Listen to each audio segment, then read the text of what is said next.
A confusão está na mesa. É disso que se trata agora, a discussão desse projeto de lei antifacção.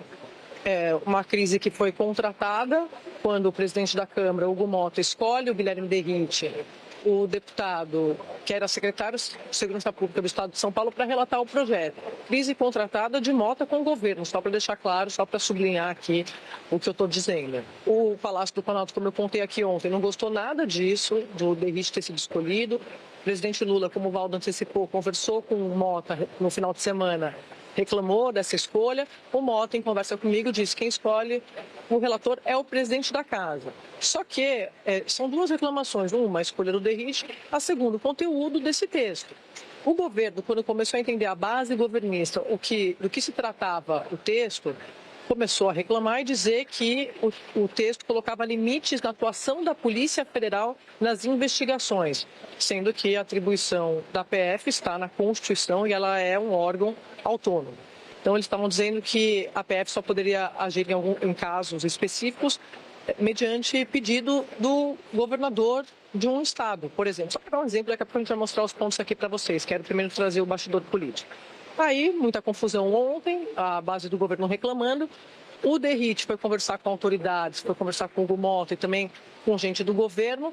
À noite eu conversei com o Derrite, ele me procurou para dizer que ele ia fazer ajustes no texto, principalmente em relação a essa parte da PF, porque ele não queria... já achei que o Valdo estivesse aqui. Ele não queria confusão. Disse para mim que não queria nenhum tipo... Estava preocupado com narrativas que estavam sendo criadas. Aí veio essa história toda, essa articulação. Quando eu publico esse texto no blog, roda para mim, por favor, porque eu estou apontando achando que ele está aqui, mas ele não está, que estou acostumado. Quando eu publico esse texto, ato contínuo, o diretor-geral da Polícia Federal, obrigado, o Andrei Passos Rodrigues, me escreve dizendo: o texto, essa mudança continua inconstitucional, o texto continua inconstitucional, porque o papel da PF está na Constituição, não precisa ter uma mudança dizendo que pode e que não pode fazer. Então, por isso que eu disse que a confusão está posta, essa crise está contratada. Para o governo, Valdo, uma tentativa de limitar a atuação da Polícia Federal em grandes investigações, e daqui a pouco eu trago outros bastidores nesse sentido. Gente no governo dizendo para mim que é o Centrão querendo blindar investigações, por exemplo, do caso Carbono Oculto, tá? E a turma da direita dizendo que não tem nada disso, que eles estão querendo trazer uma resposta para a sociedade, porque o grande debate da sociedade hoje é segurança pública. Boa tarde para você, Valdo. Trigueiro, boa tarde, assinantes. Terça-feira iluminada para todos nós. Olha, Andréia, primeiro, conversando com o ministro do Supremo, o que eles dizem?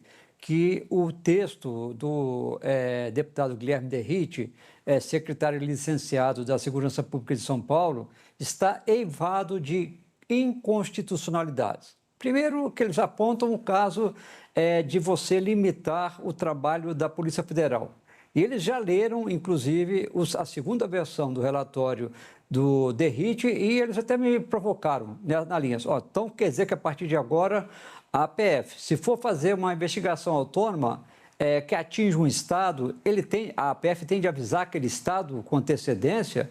E se a investigação foi exatamente relacionada a pessoas ligadas ao governador, você vai estar antecipando para o governador que a Polícia Federal está investigando corrupção e ligação com crime organizado dentro da sua equipe? Não faz sentido nenhum e isso para a ministra do STF não é possível. Segundo, ele diz lá que a PF pode cooperar com as polícias estaduais, mas desde que as polícias estaduais façam esse pedido.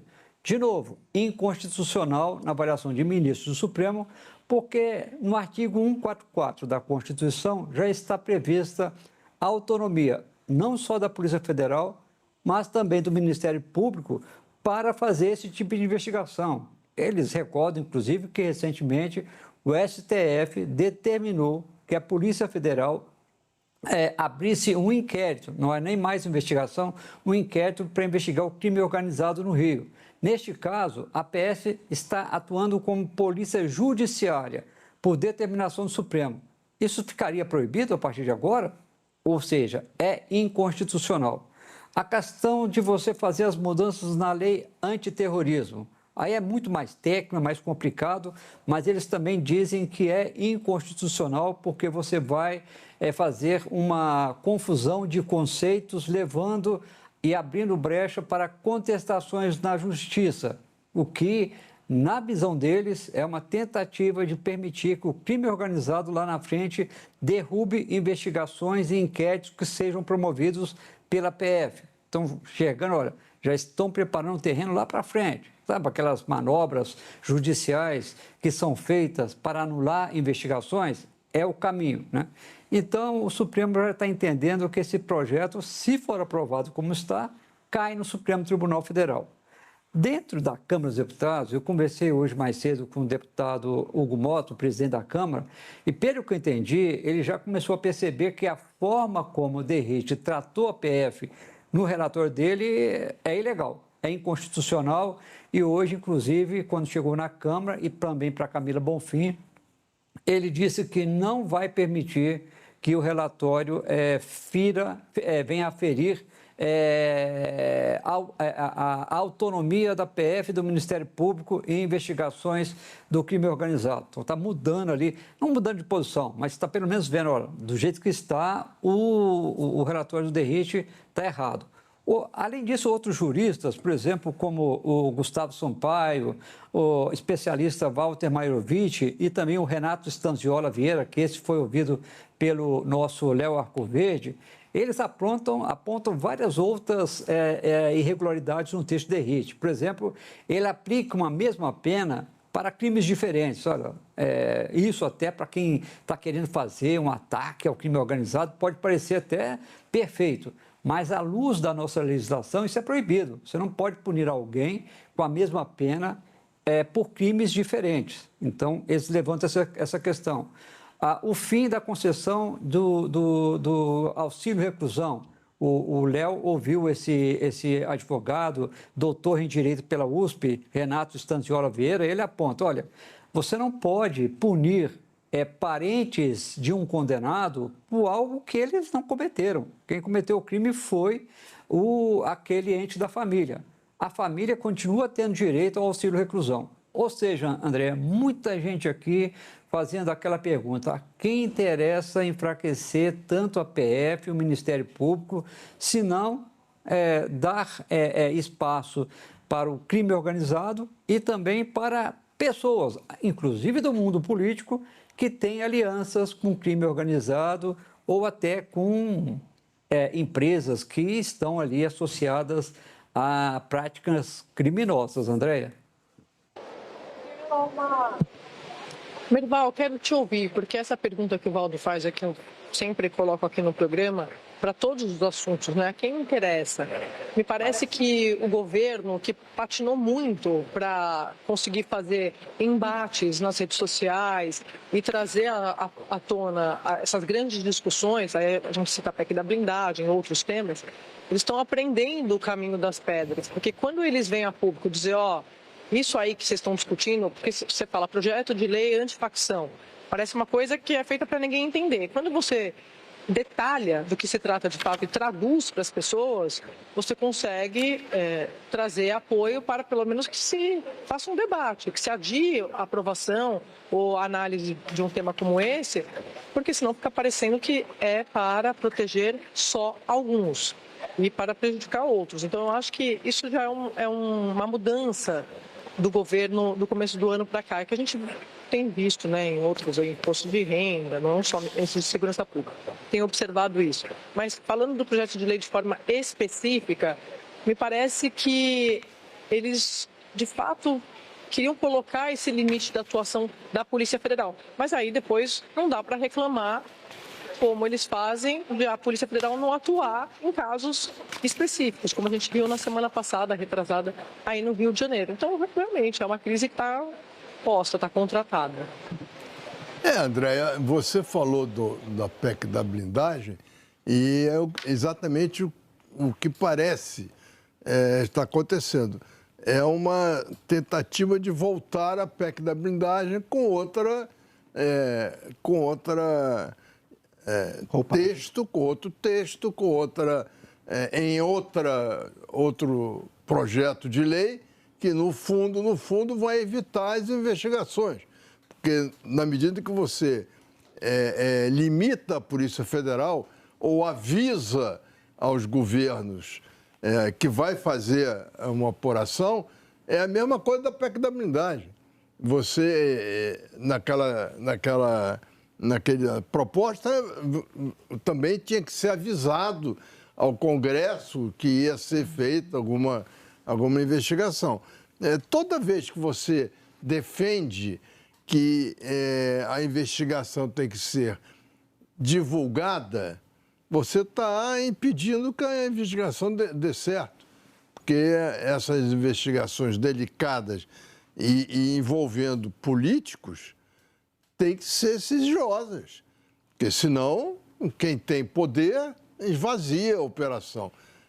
Então, essa proposta tem um duplo sentido. O sentido de blindar os políticos, os parlamentares, as autoridades, e também, comparando com o terrorismo, você abriu uma brecha num momento muito delicado da nossa região em que os Estados Unidos estão ameaçando invadir a Venezuela. Como é que você vai aprovar um projeto que abre brechas para uma intervenção militar externa? Realmente os dois objetivos inseridos nessa proposta são objetivos que devem ser rejeitados completamente. Sadi, eu queria fazer um comentário também em relação a esse tema. Eu vou te passar só para complementar o Merval, porque o que eu tenho mais ouvido desde de quando eles lançaram essa operação, né, da Carbono Oculto, reparem que o governo usa isso como padrão, como modelo para várias coisas. Então, quando a gente fala da operação no Rio, aquela de 2 semanas atrás, a primeira reação do governo federal foi dizer, olha, a gente precisa fazer uma operação nos moldes de como aconteceu na Carbono Oculto. Então, para a esquerda, o modelo ideal é como foi feita a investigação naquele caso, tá? Para a direita, a gente está descobrindo pelo texto, por esse conteúdo, por essas articulações, que a Polícia Federal não tem que participar de investigações desse porte, desse calibre. Aí eu fui ouvir a turma da direita, inclusive o deputado Guilherme Derrite, que me disse que não tem nada a ver com isso, que ele, inclusive, não quer, como eu contei aqui, nenhum tipo de narrativa nesse sentido, por isso ele fez ajustes no texto. Aí vem a Polícia Federal me dizer que não são mudanças suficientes. Então, assim, vou ter que chegar no meio termo, porque do jeito que está, não me parece que vai passar, porque o Hugo Mota não tem gordura para queimar, não tem como se desgastar, porque tem a Polícia Federal e tem o Supremo, porque se é inconstitucional, isso vai acabar, claro, nas mãos do Judiciário se for aprovado. Flávia. Pois um dos pontos que eu queria trazer era justamente esse. Como é importante que esse debate, Sadi e amigos, fique na política, né? Esse quase um vício que o Brasil desenvolveu em eles vão fazer o que eles quiserem e depois judicializa e o Supremo vai confirmar a inconstitucionalidade. Isso é de um empobrecimento, né, do debate público e do papel do legislativo, absolutamente inaceitável, e me impressiona como até parlamentares muitas vezes usam esse discurso, né, de levar a discussão, a mediação, a arbitragem para o judiciário. Então, esse é um ponto. O segundo ponto é justamente observar e apontar como a participação do secretário de Segurança Pública de São Paulo, deputado Derrite, nesse debate sobre o projeto, empobreceu a discussão. Eu acho muito importante sublinhar isso. Você imagina que uma autoridade, que é um secretário de Segurança Pública, que está elaborando podem ser contra ou a favor, mas participando da política de segurança de um estado importante como São Paulo e acossado pelo crime organizado, no caso o PCC, que ele vá para o parlamento qualificar o debate. E, no entanto, a gente está discutindo retrocesso e não avanço, e não melhora das condições para forças policiais, autoridades, governos atuarem na direção do enfrentamento ao crime organizado. O debate parecia relacionado a facções criminosas e a nota da Polícia Federal de ontem chama atenção para o risco de inviabilizar investigações outras, inclusive as que tratam de desvio de recursos públicos e corrupção, por óbvio, e aí o Merval já falou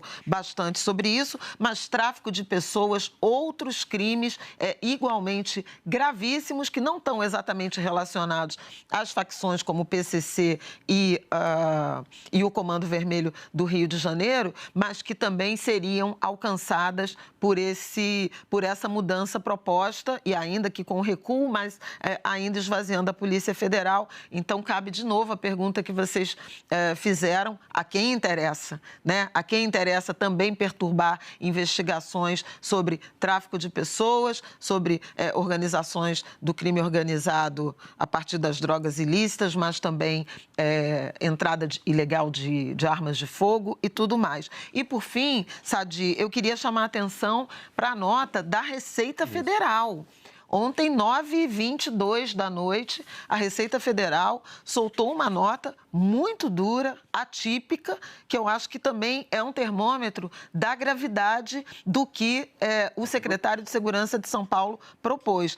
A nota da Receita Federal começa dizendo que a Receita e, portanto, as organizações fazendárias, os órgãos fazendários, dependem da atuação independente da Polícia Federal para atacar e desestabilizar a estrutura de financiamento do crime organizado. E usa palavras como inaceitável a interferência e o enfraquecimento da Polícia Federal proposto no projeto de DERIT. E eu achei isso muito relevante, porque a Receita Federal tem feito parte desse esforço, né? A Receita Federal e COAF têm feito parte desse esforço de desarticulação do crime organizado, das organizações criminosas, a partir desse espalhamento, dessa infiltração em atividades econômicas, como, por exemplo, combustível, e mesmo no setor financeiro, caso das fintechs, Sadi.